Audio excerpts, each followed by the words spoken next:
So we are starting with one small story. I will take only 3 minutes to complete this story. So एक गांव था जहाँ एक राजा रहते थे और वहां एक दिन उनकी एक उंगली कट गई. सो एक ब्राह्मण थे वहां. उन्होंने कहीं बाजार में जाके बात किया कि ये अच्छा हुआ कि उनकी उंगली टूट गई. सो शायद राजा को किसी ने बताया उनके सोर्सेस में से, और ब्राह्मण को राजा ने बुलाया कि अब ब्राह्मण को बुलाया जाए और उन्हें पनिशमेंट दिया जाए. सो उन्होंने ब्राह्मण को बुलाया और बोला आप चलो मेरे साथ, हम जाएंगे कहीं और घूम के आते हैं. सो राजा ने ब्राह्मण को लेके गए जंगल में, और वहां बहुत अंदर एक शिव मंदिर था, खंडेर सा. वहां अंदर बोला आप जाके पूजा की तैयारी करो, मैं आता हूं. जैसे ही ब्राह्मण अंदर गए, उन्होंने बाहर से दरवाजा बंद कर दिया. ब्राह्मण वहां से अंदर ही थे, वो पूजा में मग्न होने की तैयारी कर रहे थे. उससे पहले उन्होंने देखा कि राजा मुझे बंद करके चले गए. थोड़ी देर में राजा आगे गए तो एक आदिवासियों का झुंड आया और उस झुंड ने राजा को पकड़ लिया. वो देख रहे थे कि हमें एक ऐसे नर की बलि देनी है जो उच्च कोटि का हो. और जब उन्हें ले जाया गया और जब लेके जाके उन्हें देखा, तो उनके जो एक मुखिया थे उन्होंने क्रॉस वेरीफाई किया कि ये बलि देने लायक है कि नहीं. तो जब उन्होंने देखा, तब उन्होंने देखा कि मेरी इनकी उंगली टूटी हुई थी. तो उन्होंने कहा ये खंडित है, इनके साथ बलि नहीं दी जा सकती. वो छूट गए. उन्हें एक रियलाइज हुआ कि सच में जो हुआ वो अच्छे के लिए हुआ. अगर मेरी उंगली नहीं टूटती, ब्राह्मण नहीं बोलते, तो आज मैं यहाँ नहीं आता और शायद मैं नहीं बचता. वो गए. तो जब वो गए तब उन्होंने ब्राह्मण को पूछा, तो ब्राह्मण बाहर रो रहे थे. उन्होंने कहा अच्छा हुआ बाहर से बंद करके चले गए. उतने में एक शेर आया, और शेर कब से दरवाजे के बाहर खड़ा था, आपके आने से 1 मिनट पहले ही चला गया. सो राजा भी खुश हो गए और ब्राह्मण भी खुश हो गए. ये स्टोरी हमें बहुत कुछ बताती है, इस वजह से कि जो होता है वो अच्छे के लिए होता है. और आज का जो ये दौर चालू हो रहा है स्वच्छ भारत अभियान, जिसमें हम सब लोग साथ में हैं और इतना सपोर्ट देने के लिए तैयार है. So thank you very much. हम इस सेशन को चालू करेंगे जो डिटेल के लिए हम आज यहाँ सब इकट्ठा हुए हैं. Welcome everyone, welcome panelist, welcome supportive सारे सीनियर्स, सारे मेंटोर्स और सारे कंपनीज के जितने भी लोग आज हमें यहाँ सुनने के लिए आए हैं. Thank you very much. ऐसे ही सपोर्ट दीजिएगा. बस आपसे एक लास्ट ख्वाहिश करूंगा, सब लोग अनम्यूट करके एक बार खुद के लिए ताली बजाइए, जिससे हमें पता चले कि हम सब लोग लाइव हो. If everybody can do this, that would be great. Thank you. Thank you. Now, Kunal bhai, over to you. More clapping prizes you should declare.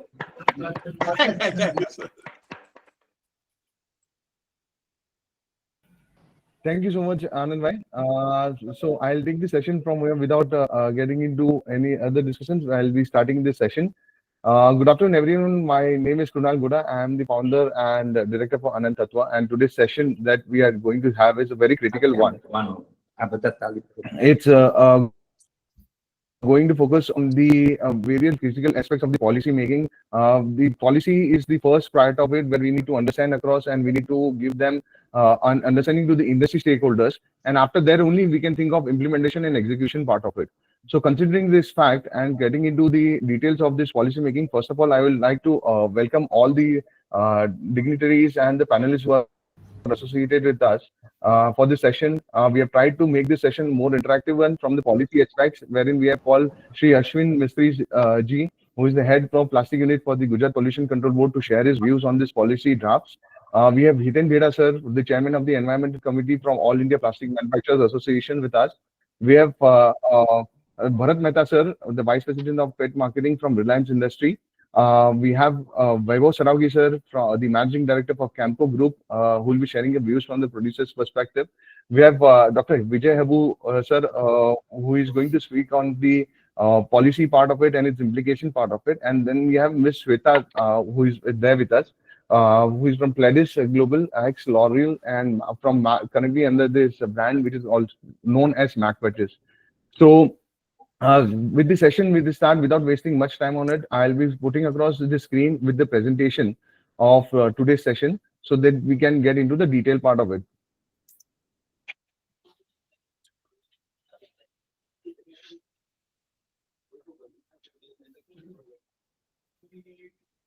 Is my screen visible to all? Yeah. Visible, visible. Great. Visible, sir. So Visible, visible. thank you so much. Yes. I request this can attempt to be on mute or kind of a issues that comes across, or else we lose certain content.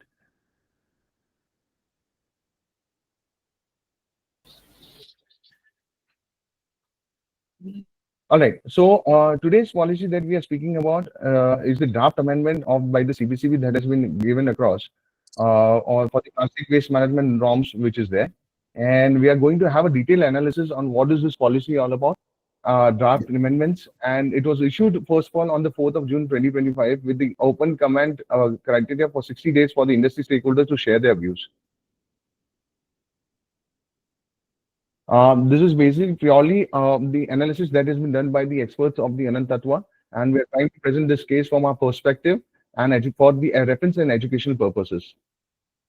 So, what are going to we going to cover on this today's session is basically the clauses that has been made a proposed draft amendments, which is covering the clause number 7.2D, 7.3D, 7.4B, subclause 1, and 7.4E. So, as we are all aware that the plastic waste management policy has been into existence, and the plastic waste management policy had come into the picture since 2016. By in 2022, we had the EPR policy, and post that there are many amendments that has come into picture. So we are today on the 11th amendment draft that we are speaking about, and going to have a detailed analysis with this 8-year journey. First of all, we would like to thank the Government of India and the CPCB particularly for taking such a great initiative for streamlining our industry per se on the sustainability and the circular economy global race, and trying to empower our stakeholders, producers, brand owners, and ensuring that India becomes the hub for the sustainability and circular economy. With this, we are going to focus on today's session. There has been the 4 pillars of this particular policy, which is focusing on the reuse, recycling content, use of plastic content, recycled part of it, and the end of disposal. This draft per se is focusing on the 2 critical part of it, on the reuse part and the use of the recycled plastic content.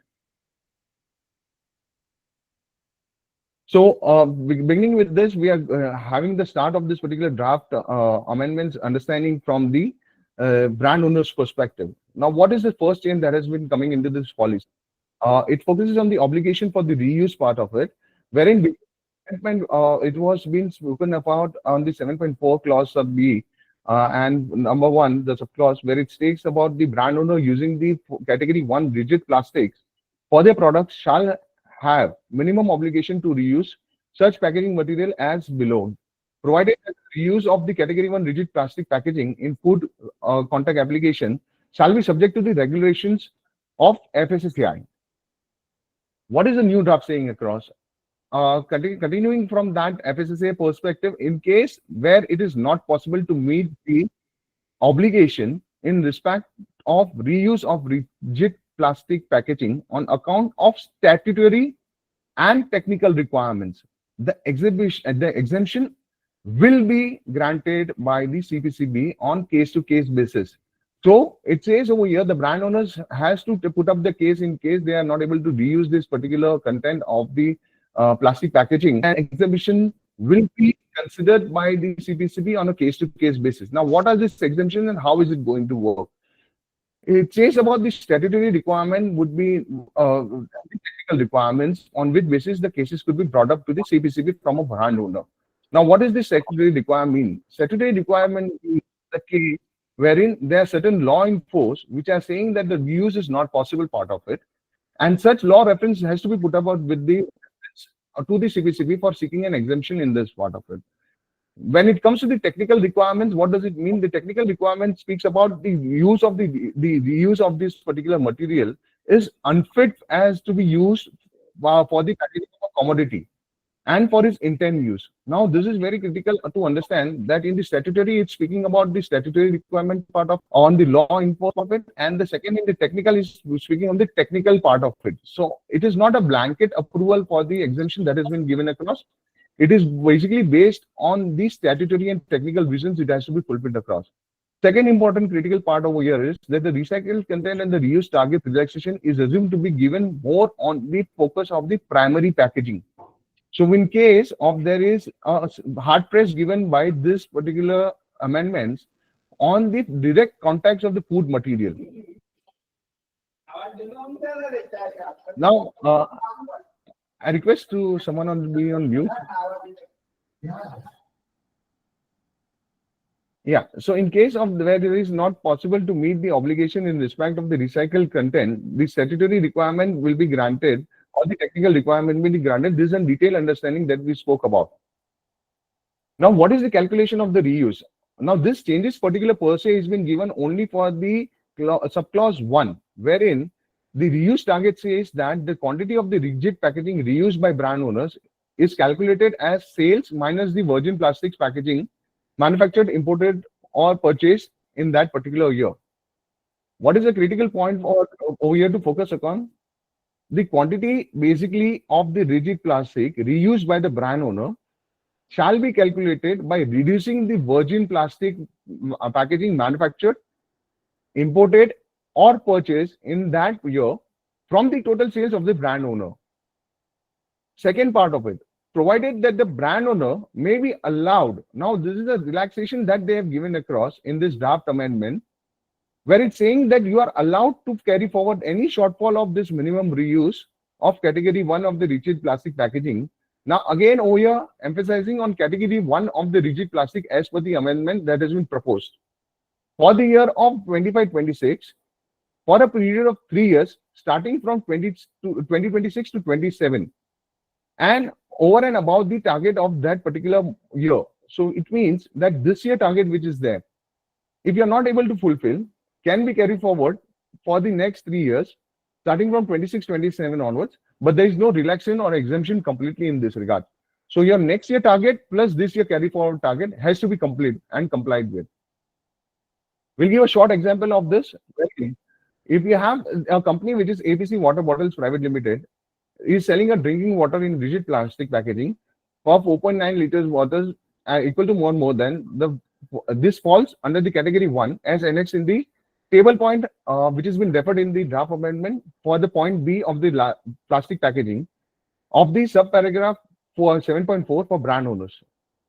The 25-26 target for the reuse is given as 70% of the rigid plastic packaging as per the table.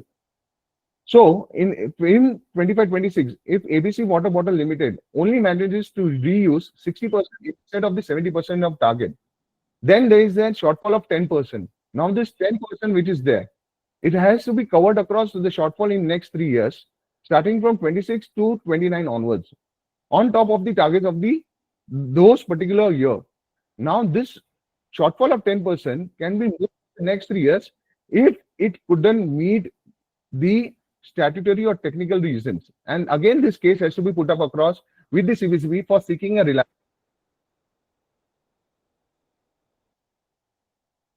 Now, over here, it is very critical to understand that this is the CPCB norm that we have spoken about. Now, CPCB categorically speaks about the FSSAI guidelines. Hence, by referring to these guidelines of the FSSAI regulations for the packaging material of 2018, wherein the clause 3.8 of the plastic container of capacity of 5 liters and above and glass bottles which are reused for packaging of food shall be suitably durable, easy to clean or disinfect. Now, in this case, it is just specifying the reuse of that bottles by the FSSAI guidelines under the guidelines of the FSSAI for 5 liters and the above, for 5 liters and above. And hence, this 5 liters below which is there, it is something there are no guidelines which is being given across per se in the FSSAI.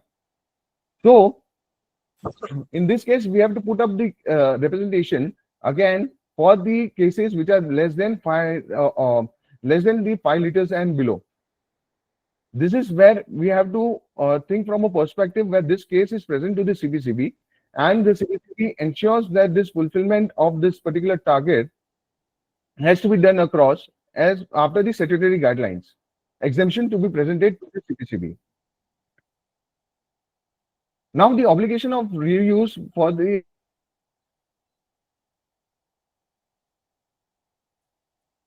use of reuse, the B subclause part of it and 1. The following subclause has contained, namely, the brand owners using this category 1 plastic packaging for their products shall have minimum obligation to reuse such packaging as given in the below. Now, earlier, the FSSAI guidelines were only catering to the use of only two categories over here, wherein they have not categorized for the food grade and non-food grade. But in this amendment, they are speaking about the food grade and the non-food grade, not particularly per se as a food grade and non-food grade, but they have segregated between the drinking water and the non-drinking water content part of it specifically. So if you see the policy which has been drafted across, it says the volume or weight which is less than which is more than 0.9 liter, but less than 4.9 liter, as the same may be the case, the food grade content and the non-food content applications will have the use target of 10% from 25-26 onwards. 26-27 have 15%, 27-28 50%, and 28-29 onwards it's 25%.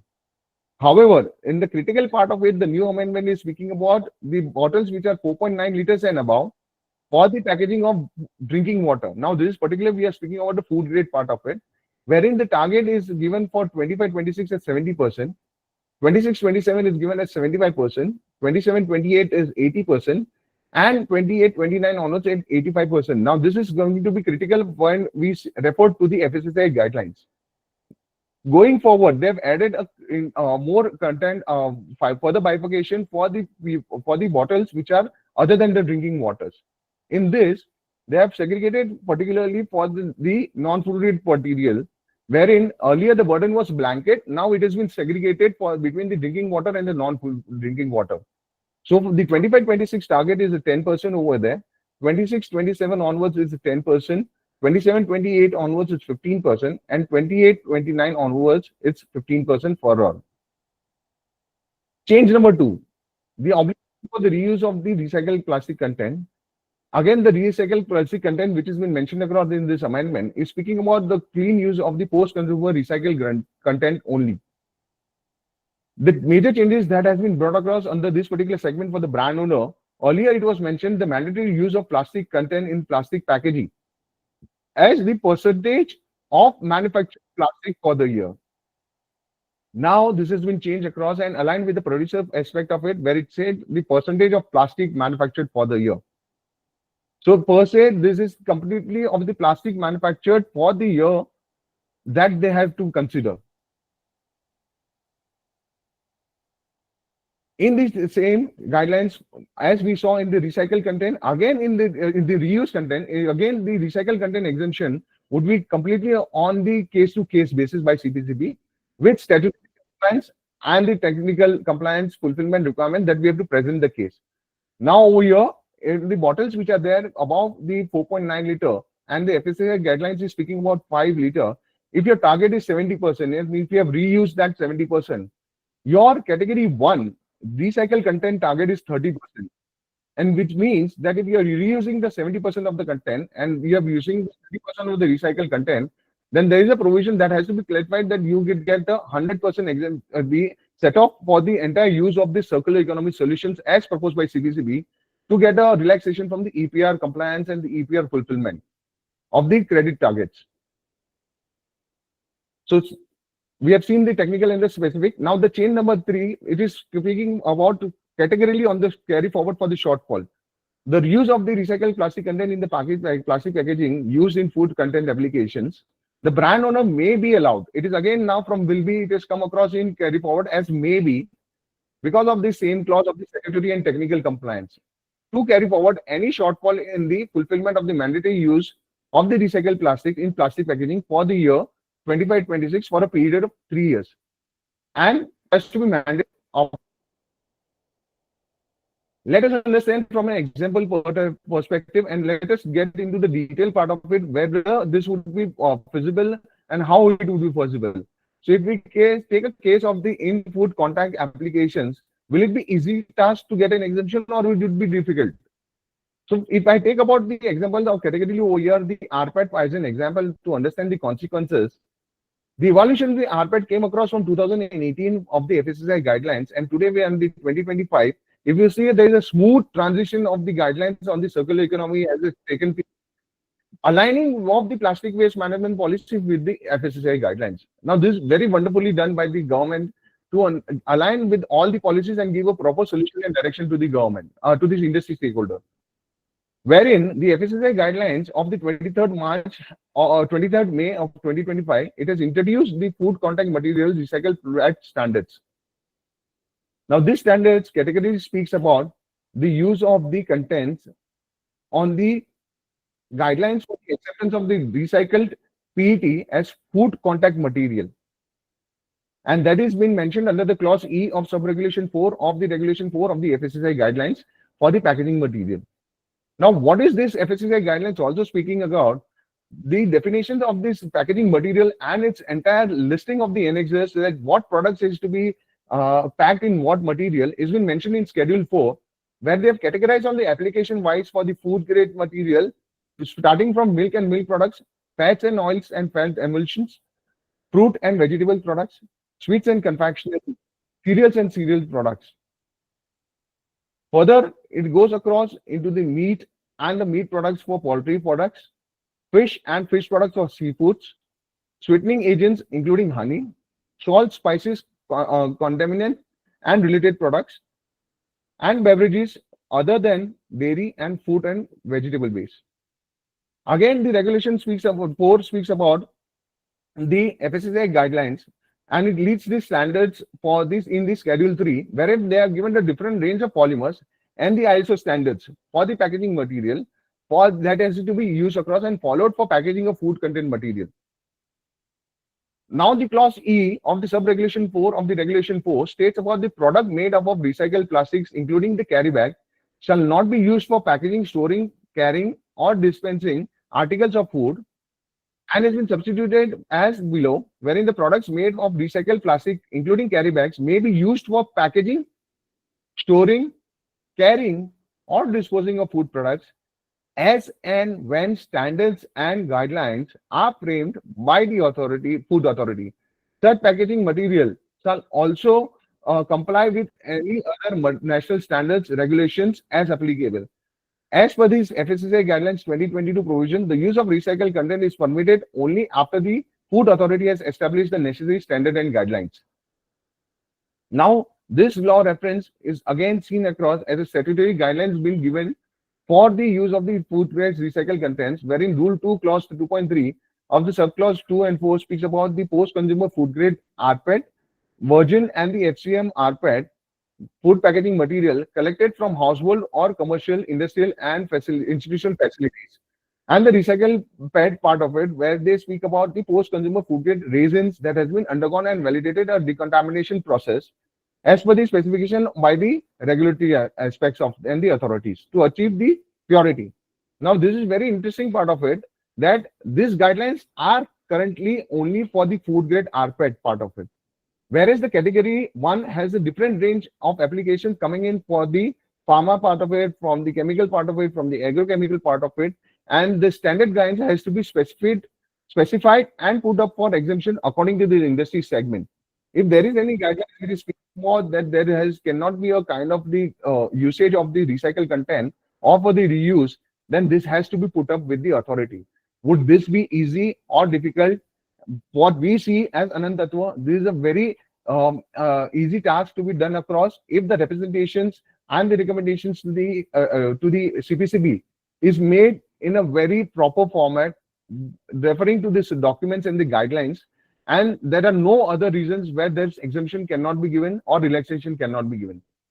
Now, the brand owners is why we covered the brand owner part of it, because brand owner is the first one who is actually having a mandatory compliance fulfillment to be done on a larger scale.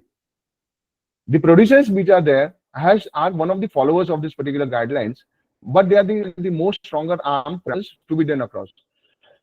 So, considering the aspect, the CPCB has also made an amendment proposal to be done across on the producers part of it, where it speaks about the chain number 1 on the obligations for the use of recycled plastic content.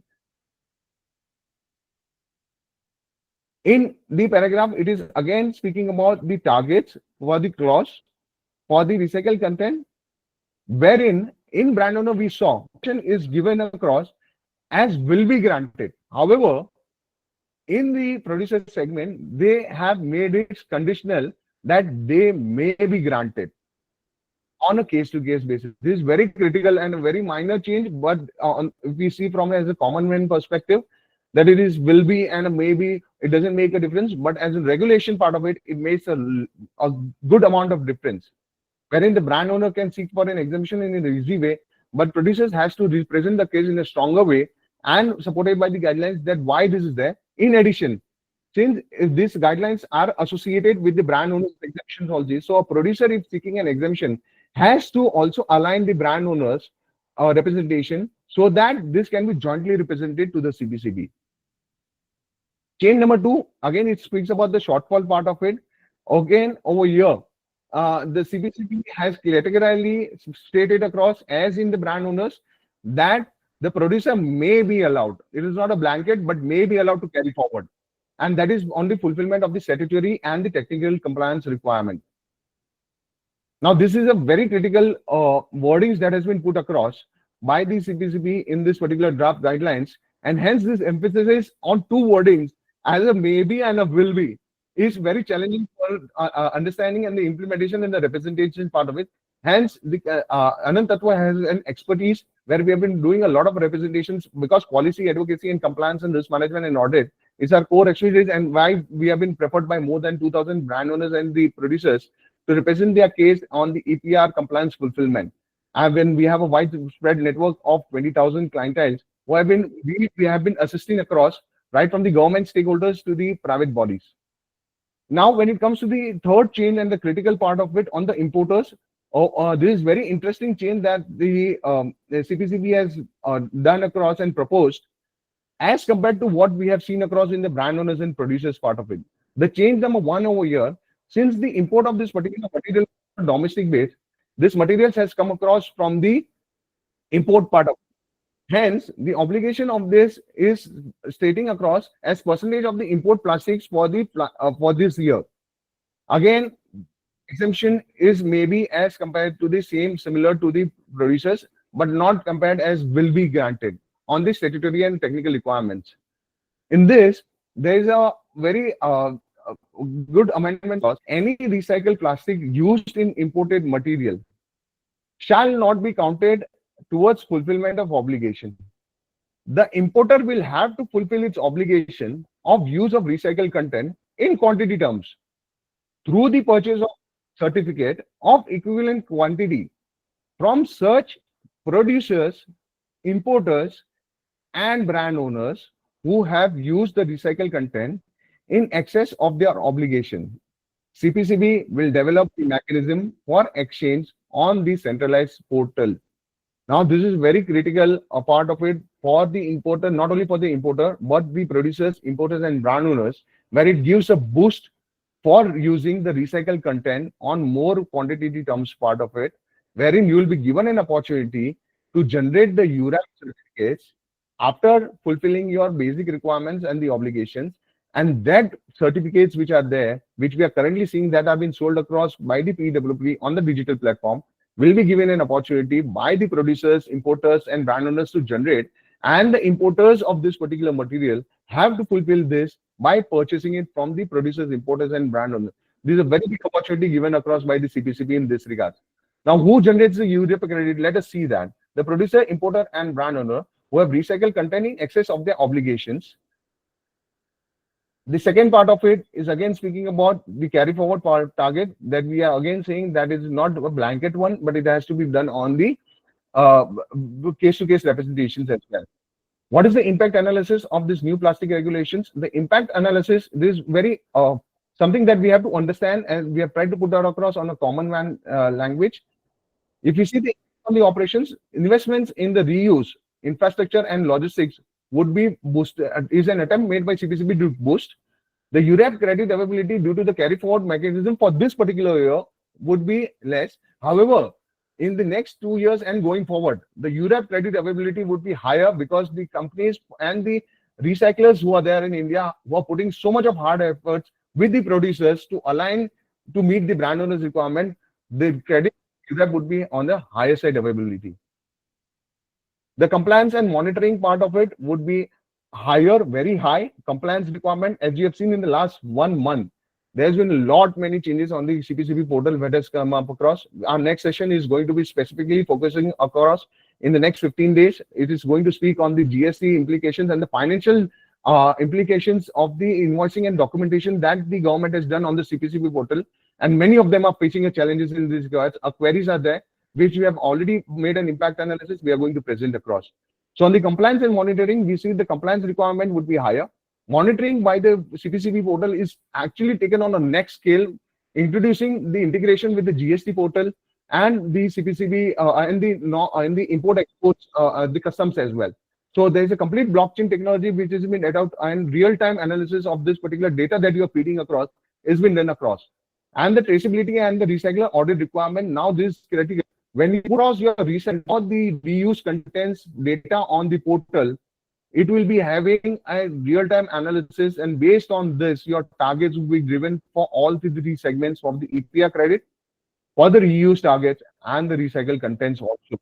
So hence, this compliance and audit is going to be a next scale with an experts having a deep knowledge and analysis on this part of it to be having. Currently, we are handholding many brands right now and the producers for fulfilling and ensuring that the compliance fulfillment is done right from today, so that there's no difficulties faced in future, because the CPCB can make an audit for 3 years anytime.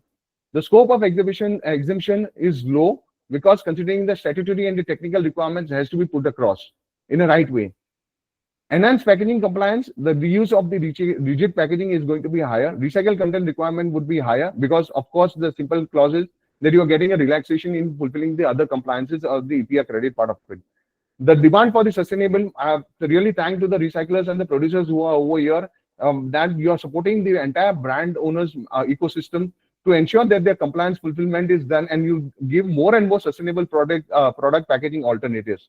The virgin plastic consumption would be low, but however, it is low on the categorization part of it and the production that we are referring to.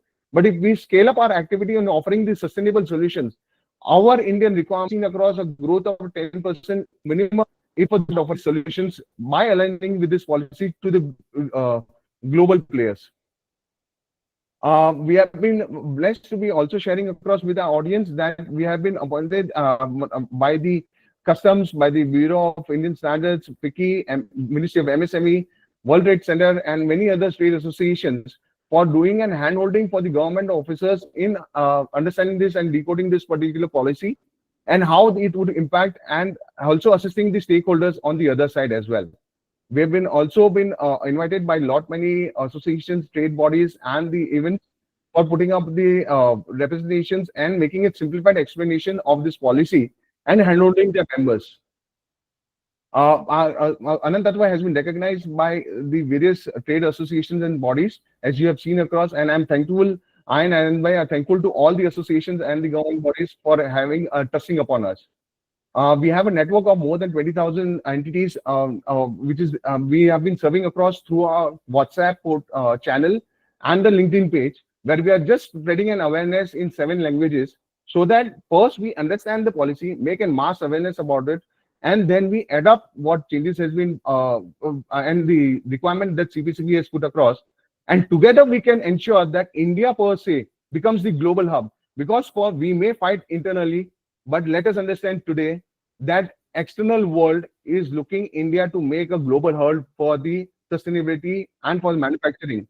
And Indian government is supporting that vision by giving this compliance way in advance with a 5 years roadmap.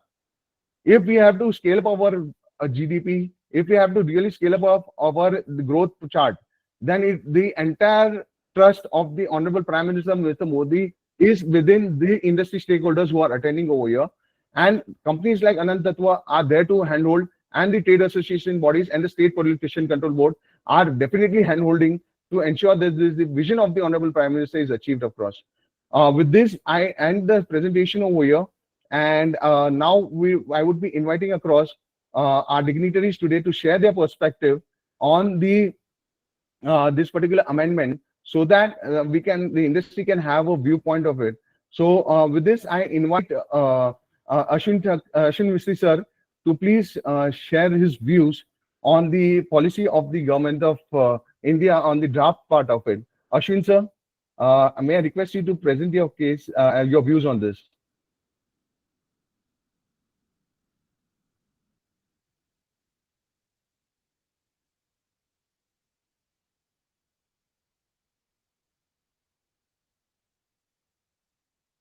Ashwin sir is just facing some technical difficulties, but he would join in soon. I would request. I would request Hiten Beda sir to please present his views quickly in 2 minutes. Hiten Beda sir, over to you, sir. Yeah, thank you, Kunal. So we now have, the very objective of the amendment is to strengthen whatever has been done earlier and move forward. So it says very clearly, notification says, for this strengthen the effective implementation of guidelines on extended producer responsibility on plastic packaging. Having understood that, I think these amendments are most welcome and they are steps in right direction. However, implementation would have some issues, and from the perspective of producers, there will be challenges in terms of mandatory use of recycled plastics. Then the exemptions also provides a gray area, and it's open-ended. So CPCB has not announced that what would be the mechanism to grant such exemptions. Would it be based on discretion by CPCB, or would that be a trade body or trade association also involved, or there'll be a committee of technical experts? Because without which, this becomes very, very difficult because we know that you can't take a biased view on such things. And the tendency would be to get exemptions to accrue monetary benefits. That would be a typical tendency of the producer, of the recycler, of the brand, anybody. So this is a area which I see a lot of confusion there over a period of time. Having said that, carry forward mechanism will make it increasingly difficult if it is not happening in the first year or second year. Then accumulating that carry forward and then discharging that liability would again, be a responsibility on the producer or the recycler. Another thing is, I have earlier maintained that all this PWM really says is that you have to consider environment as part of your business model. And so the increasing demand on monitoring, audit, all this will increase. So we have to, as a producer, as a recycler, we have to be ready to devote our resources to maintaining records and providing transparency on that. So these are the typical, impacts. Other than that, there are going to be some cost implications, and that will vary from product to product. So we must appreciate there, n number of products, and each product has a different requirement within the packaging for giving the attributes that it was designed for. So a blanket use of certain percentage would become difficult to justify for all the products. And lastly, I would not worry at this point of time on the further limits for subsequent years, because what happens in the first year would really dictate what happens in the subsequent years. And the authorities have been on record saying that we are open to review things as they happen. Undoubtedly, there is going to be a scope for further investment and capex in the segment, particularly recycling. There will be some technical challenges for the producers if they are not able to get the right grade, and particularly from batch to batch variation, that could be some issues. And they would tend to go more towards a pre-blended, materials which comes with recycled content. So these are some of the larger areas that I see could be of, Yes, sir. advantage or concern. Thank you. Yeah, thank you so much, sir. Thank you, sir. Thank you so much for sharing a great insight. And IPMA per se has been taking a lot of initiatives and supporting the industry at a large part of it by making representations as a whole of more than 25,000 members to the ministry. So thanks for sharing your views. We have Ashwin Mistry sir with us. Ashwin sir, are you there?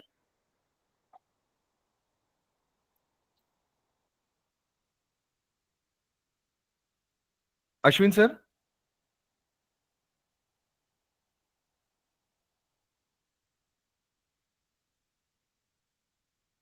In the meantime, I'll just request Dr. Vijay Abu sir to please share his view. Thank you, Kronal, for the wonderful presentation. Only thing I wished it was a little slower, because I could see a lot of people requesting for, going slower, repeating some of these things. So you may want to probably have one more round wherein you go slow. Probably Sure, you are sir. under the time pressure to cover this part of the event that is now going on. But anyway, you covered all the points very well. The obligated parties, namely the producers, importers, and brand owners, of these, the biggest thrust is going to come on brand owners. Sadly, in all these conversations, I find very little participation of brand owners.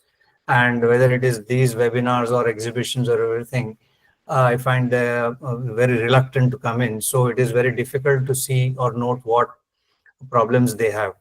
Normally, until now, it was believed that the obligations will be put pressure on downstream, such as converters and recyclers. But the reuse category, as you rightly gave an example, let us take the example of 4.9 liters and above. Let's say 5 liters content and above. What that would do is it would place the obligation on brand owners for, let's say, 70% next year, for example, 70% reuse and 30% recycled content. So 100% of it, they will not be using virgin resin. So resin producers will need to be mindful of that if this thing goes through. If there is a reuse part of an obligation comes through, then 70% the brand owners are obligated in category 1 particularly.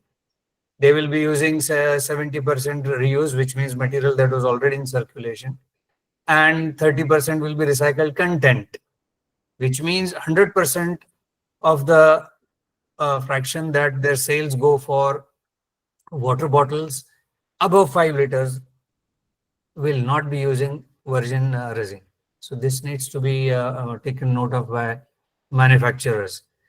Of all the categories, you will notice that the water suppliers are coming in more and more pressure, because all this, it's happening like this. First of all, rigid plastics, which although are most easily collected, they are put in category 1, and where the obligations are the maximum.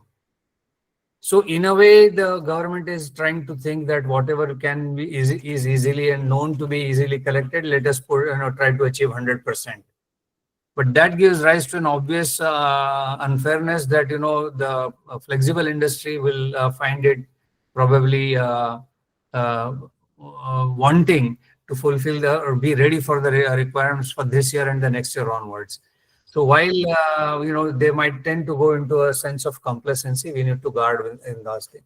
The reuse part of it still has not acquired any FSS approval. So all of it necessarily on block will go into the category of statutory limitation. That means statutory approval is not there. So therefore, obligation, even if it comes this year, will get passed on to the next year. But I see, obviously it is an intuitive sense that, asking, bottles of, let's say, 1 liter water bottles to 5 liter water bottles to be reused, as even intuitively any non-technical person will realize that it is not only difficult, but in my opinion, it is fraught with a lot of food safety problems. So if possible, industry should go and make representations to FSI and to CPCB to not have these kind of reuse targets, particularly 70% and those kinds of things. In fact, none. If at all they have to be placed, they need to be placed for higher volumes, such as 20 liters and all, which anyway is happening. Lastly, before I stop, is that we need to be aware that in Bhagavad Gita, Sri Krishna has said, Yoga Karma Sukha. That means we are all in the business of plastics and in one form or the other stakeholders. A lot of these requirements are coming, but each requirement, whether it is reuse or recycling or having recycled content, each of these, while it gives opportunities for newer things and challenges also, at each of these points, we need to understand that there is room for a lot of hanky-panky. The PET industry has seen that how a false case on PET, a good material like PET, ran for courts for 10 years. So any of your, your industry members resorts to any of these things, they are, wrong things. People are there, NGOs are there waiting to pounce on us. So let us be very careful and let us give dignity back to plastics, which they deserve. Thank you.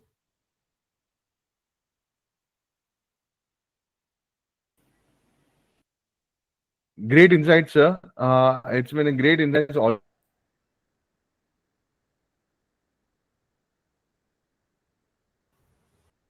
I need to and be excused. every We have aspect of consideration on it. Yes, sir. So thank you so much for joining today, sir. Now I would request Vaibhav Saravgi, sir, to please share his views, sir. Vaibhav, sir.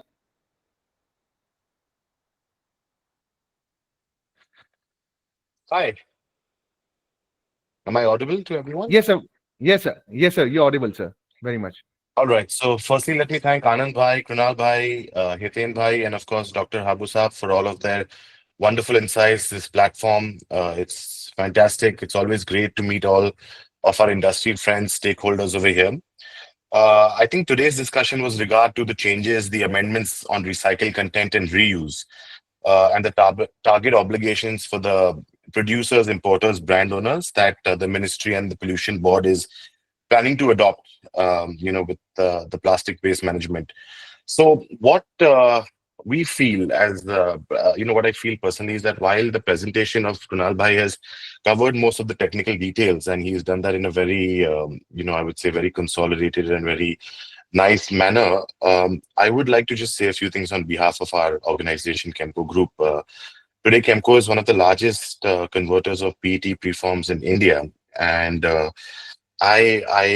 with regards to the recycling and the norms coming up, I always feel, I've said this before in forums as well, that until the industry comes together as one, I think this was said that we might fight internally, or we might raise questions or raise doubts on whatever is being happening.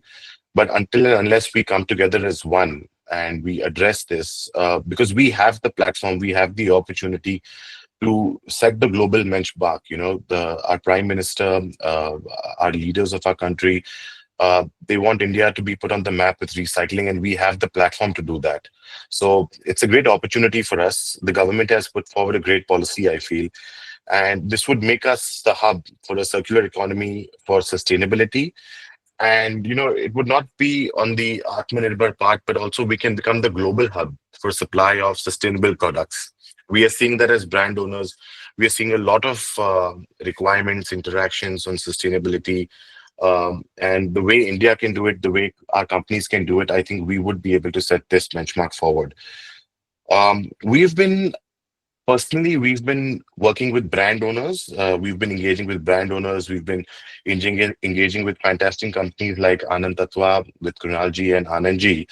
And we are trying to plan, execute the norms that have put forward by the plastic waste management rules with regard to the UREP credits, the reuse and recycle contents. I definitely agree with Dr. Habu that the reuse of 1 to 5 liter, that's going to be a challenge. That is something that we need to address as a committee, or I would say as a fraternity, and we need to take that forward and maybe push the recycled content usage in that, or maybe see how we can address that, because reuse of packaging material that can be recycled and recycled so easily, I don't see how that it would just add a lot more challenges in the ecosystem. So this is what our thought is on that point of it.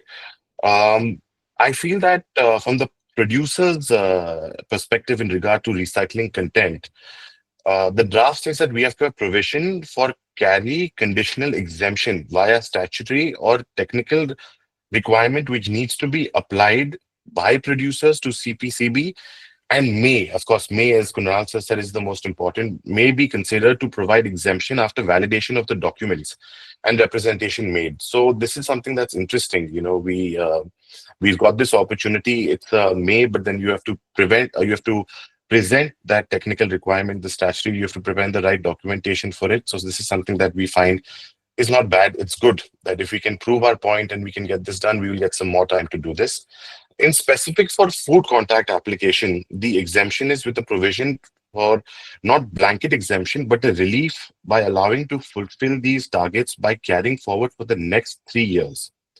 So the Indian recycling industry, particularly recycling of PET, I feel we are well established. I feel that what we're hearing with the kind of capacities that are coming through with the FSSI regulations and the certifications coming through, I think we'll be able to pull that off. But whether it comes to uh, the the other materials available, I feel that there are some challenges going to be there. Like when you talk about PP bottles, HTP bottles for pharmaceutical, the agro industry, chemical industries, they might opt for this carry forward provision of the policy and seeking for the necessary approvals. But for the PET segment, I think the industry is ready. For PET bottles, for drinking water, for other applications, industry should be able to fulfill the target. And I do see that when we get good hand holding from industry experts, our friends from Anand Tatwa and other companies, we should be able to easily manage this, and we are well prepared for it. So like I said, let's as an industry join hands together and see how we can do this. Thank you, gentlemen. It's been a pleasure to be here. Thank you so much, sir. Very excellent. Put it across, sir. It's an always like an honor to listen to Habu sir and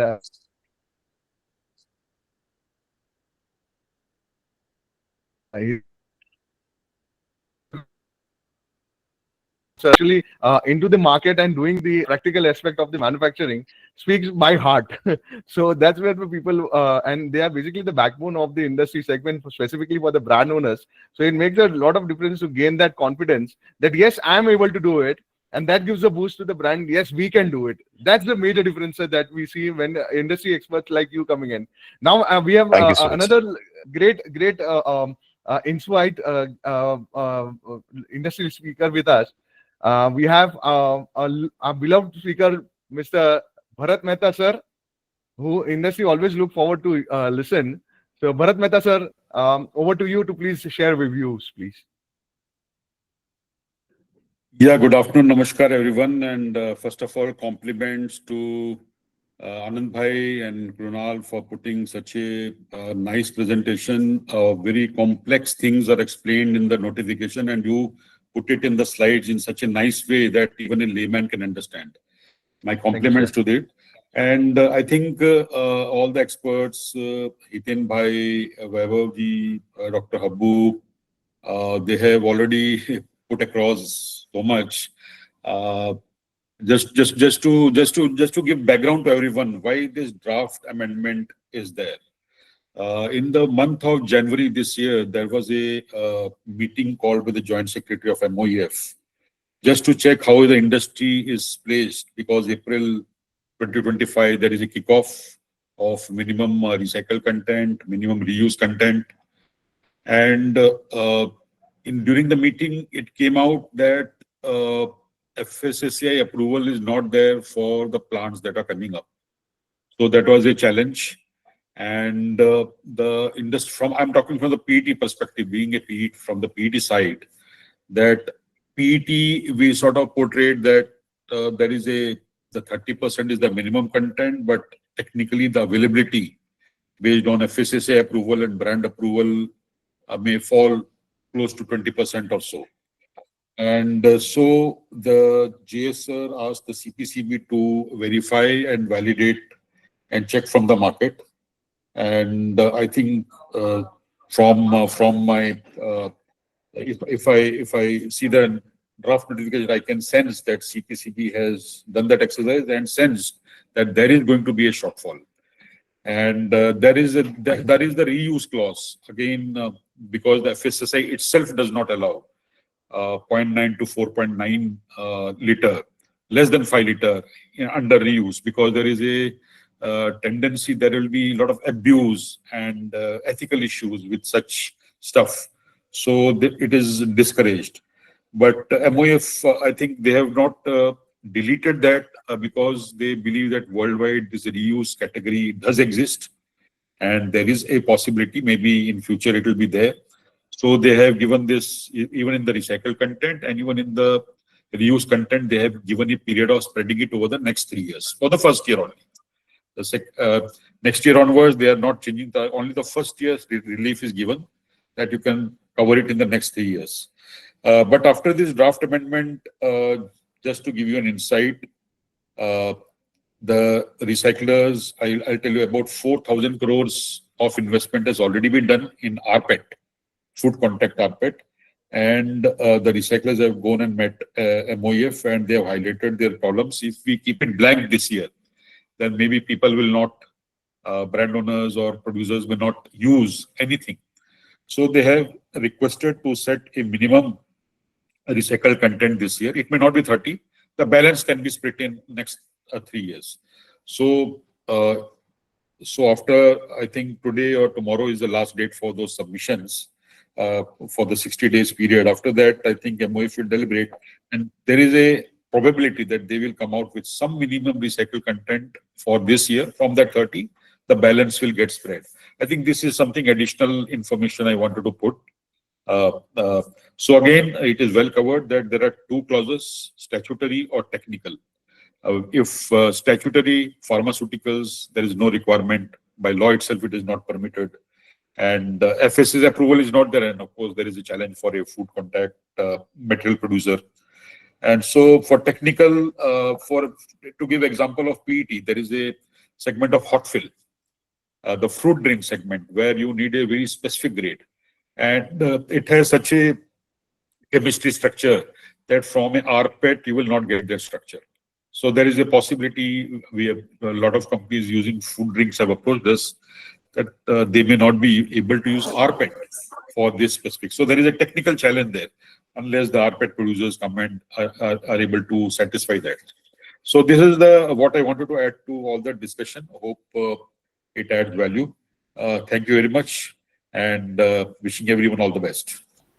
Thank you so much, sir. There's a different insight that comes across from you, and especially to understand the background of where it came from and how it came from, especially from the policy advocacy part of it, sir. The industry is always grateful for your efforts to representing across to the ministry, and also to put it across to the common man industry stakeholders like us, to give a perspective on how this could be taken forward from as in the implementation part of it. And now I'm just trying to check if we have, I guess Ashwin sir has joined us. Ashwin sir, are you able to join us?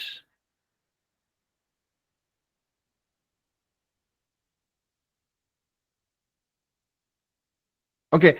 In the meantime, I have Shweta ma'am who is there with us from Lattice Global. Shweta ma'am has a vast experience into the cost factor part of it, as well the financial implications that comes across along with this new policy. So I request Shweta ma'am to please share her views, ma'am. Hi everyone, can I be heard? Yes, ma'am, you're audible. Yes. Hi, thank you for the opportunity. So a lot has already been said about the EPR framework, very well explained and summarized.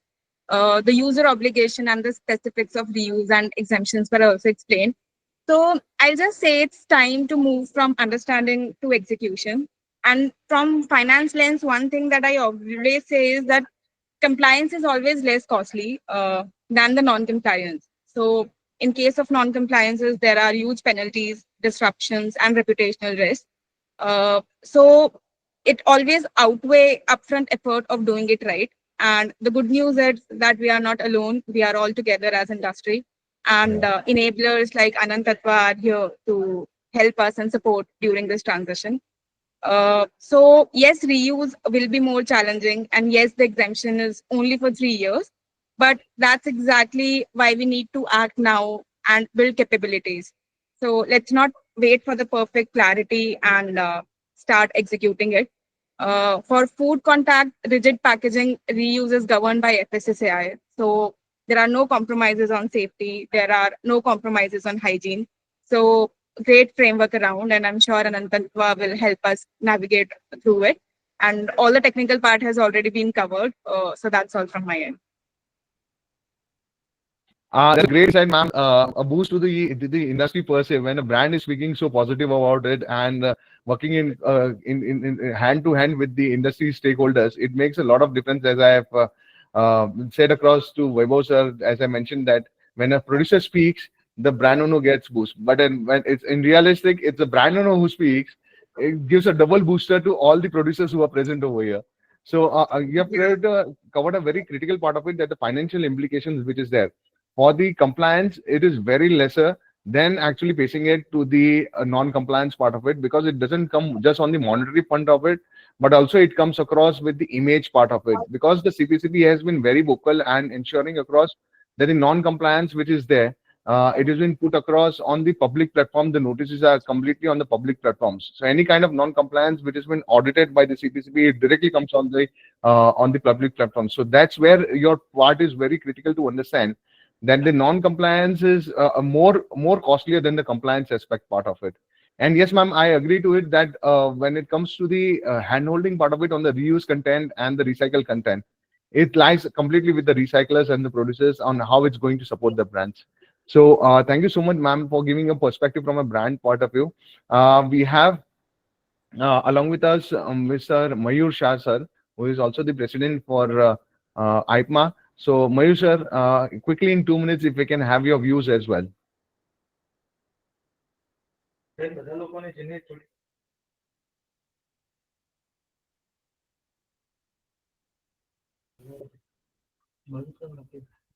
I guess Mayur sir has switched on for the another meeting. Ashwin sir is just engaged in some meeting and is not able to join. But for sure, he will be sharing across the views. We will be sharing with everyone on this particular policy part of it, on what the pollution control board has to say when it comes to the implementation of this draft. We have Manoj Shah sir with us. Manoj Shah sir, can you have a views, please?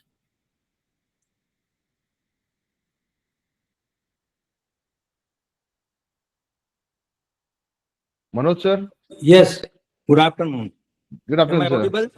Yes, sir. Yes. Thank Please, your views, sir. Yes. Thank you, Ashwin ji and Ananda ji, Kunal ji, all our environment chairman Sri Hiten Beda ji, Vijay ji, and all. My worries as a PIBO, that is processors, importers, brand owners. I fall in I. This is my individual view I am expressing. I am an importer since 5 decades. काले गणेश सुंदर बाल से ये full moon हो गया है. You have seen that. Now my experience is that I am expressing that there was a circular dated 19th of April 2023. I will repeat, 19th of April 2023, issued by CPCB, that is MOEFCC, and that circular number is also, I am quoting, CP-20-33-2021-UPC-2-HO CPCB-8O. Now pertaining to that circular, the last column 5 is speaking provision for auto registration of importers if total plastic packaging waste generation pre and post less than 1 ton. Means up to 1 ton, so it is auto registration, relaxation, and all kind of the exemption, kind of the relaxation. Now thereafter, many times all association, including IPMA, and so many have represented to the concerned various ministries and the department. Now what happens when any material which is non-plastics, this will result to the people, those who are trying to invest into plastics, they will go away from plastics because their experience speaks that. Anant Tatwa, you must have received this kind of clarification asking to you as expert. So now when I am an importer, as importing non-plastics good, like any kind of chemicals, any kind of pigment and all, when it comes into the shrink wrap pellet. to protect from the weather. Now that shrink wrap pellet is only in gram. So when this comes into clearance for customs, the authority is saying that you have imported plastics. The base is nothing but the other than plastic material which is being packed in a shrink wrap pellet. Now particular related to the specification, it was addressed that the difficulties removal, the heading was there. But that after it has not has happened. Now that pellet of the shrink wrap plastic is being converted within 1 hour into the reprocessed material and which is being used immediately to make the product. So that shrink wrap film do not touch even dirty, the land. It is converted into 2-3 hours because that is a crystal clear better material than the any Indian material of virgin plastic. So here, whatever the micros have been given exempted, now what happens? A micro manufacturer here in India imports any kind of that material which is costly material but is packed in the film that now puts on ISIS basing on his own name the bill of entry. Now so from micro it was converted into micro importer. So micro importer is not having that facility and once again he falls from the exemption or the relaxation to the normal category. So the clearance once again the problem in the customs. I think one of the person who has faced, who please allow either Mr. Milan or Mr. Rajesh who are there, they can explain you. So relaxation should not be on the paper, it should be on the implementation, what my humble request is there. And in addition, when this kind of micro will be released, then automatically whatever the burden on the portal, whatever the burden on the website, most of this will be released. So constipation on the portal will be released and it will be smooth functioning. So my humble request to the concerned authorities, those who are here, they know, we have explained many times, even you know that. So please allow Mr. Milan, my humble request, because he is day to day doing these clearances for micro people from custom department. So please allow him, Mr. Milan or Mr. Rajesh, please, my humble request, Mr. Kunal and Mr. Anandji. Thank you very much. Sure, sir. Thank you so much. It's always been great to have your views. As an important part of it, it's been very clearly said across that there are challenges that has been put on papers, which has to be faced, and the authorities has to execute it. Yes. And for sure, we understand, sir, this would be done across by the authorities. I understand a lot of people over here. Dharmi, ma'am, I would request on a mute. Yeah. So a lot of stakeholders over here would also like to speak as well. So before I head over to the Mr. Milan ji, as requested by you, I request some of the brand owners and some of the producers are looking forward to present their views. So one by one, we can have 3 views who can share across, and then we bring an end to the session.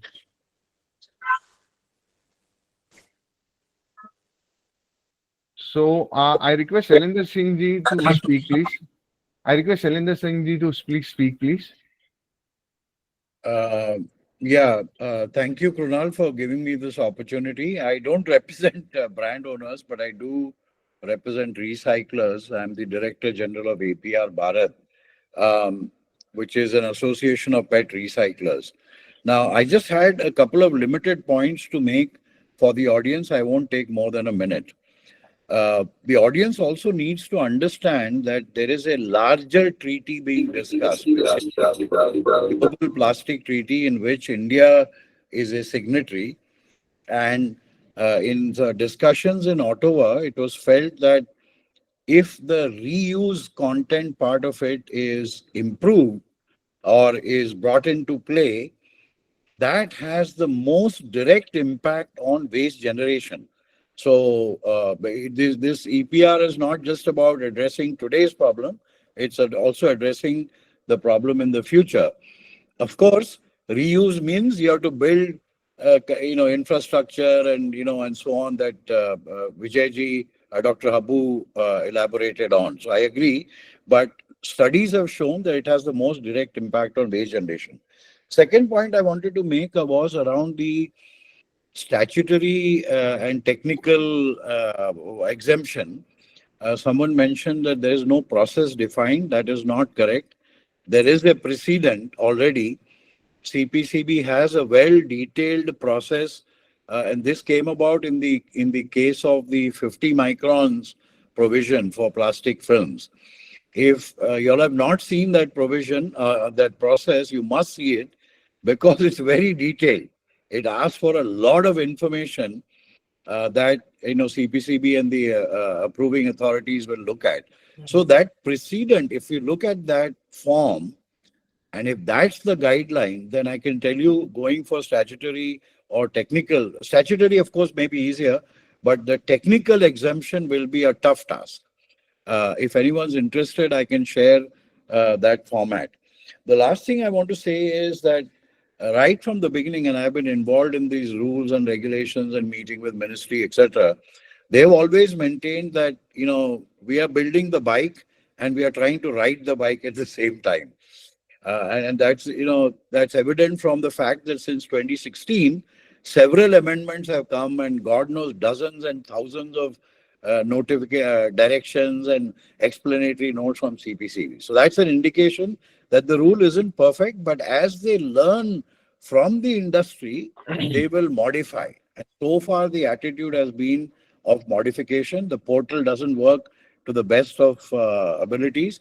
But there is a larger picture. What I wanted to summarize very quickly is there's a larger picture. It's expected that the UN Plastic Treaty will be signed this August, and India is a signatory to that.